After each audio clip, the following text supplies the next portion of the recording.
All right, we're on our series on prayer. For those of you who haven't been following it, please catch up. We have an introduction, and we talked about the 4 steps of prayer. R is recognize, P is praise, because our acronym is RPAT.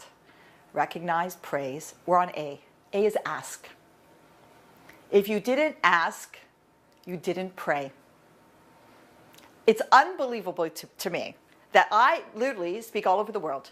And when I talk about how important it is in prayer that you ask for something from God, people get very surprised and they try to correct me. Oh, no, it's not Jewish to ask. Really? Jews in a deli who are not afraid to ask for anything on the side, it's too hot, it's too cold, send it back. We're afraid to ask God? There's a prayer we say in the morning where we thank God for creating our needs. We thank God for lacking in our life. God creates space. He creates needs. So we'll call out to Him. We're supposed to ask. Is there anything too big? Is there anything too small? Is there anything too big? Well, years ago we moved to the States, and one of our kids she's very smart, and she figured, oh, parents take me out of my life and they feel guilty about it. I can cash in on this. So she brings home a report card and she gets straight A's. And I said, great report card. She goes, what am I going to get? I go, well, what do you want? She goes, what are you going to give me? And I go, well, what do you want? And she knew I wasn't going to give in because I taught her this. You never say the first number. Why? She's hired for a babysitting job. What do you charge? She says $6 an hour. They were willing to pay $8 an hour. You're hired. Okay? So she knows I'm not going to give in. So she has to come in with her ask. What does she base it on? Ballpoint pen, too low.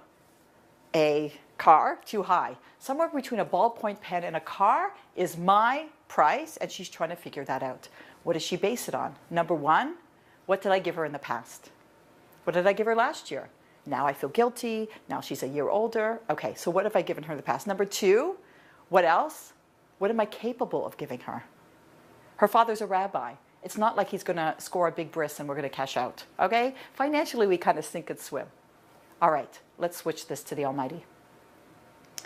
God, is there anything too big? Number 1, what has He given you in the past? Everything. Are you breathing right now? You're alive. He gave you life. Everything pales in comparison. There's nothing too big. What is He capable of giving? Anything. Anything. There is nothing too big. Is there anything too small? Imagine I sat down our kids. Family meeting, guys. Okay, you see Ima and Abba are busy people?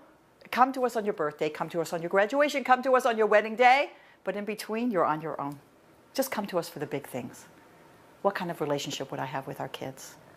Very poor. Better to build your relationship through the small things. My marriage is not based on what we do on our wedding anniversary. It's how we treat each other every day. The little things. You can ask God to help you find your car keys, for a parking spot, for the little things. But what do you want and why do you want it? That's the 3rd step of prayer. Ask. There's nothing too big and there's nothing too small. I'm Lori, Almost Live.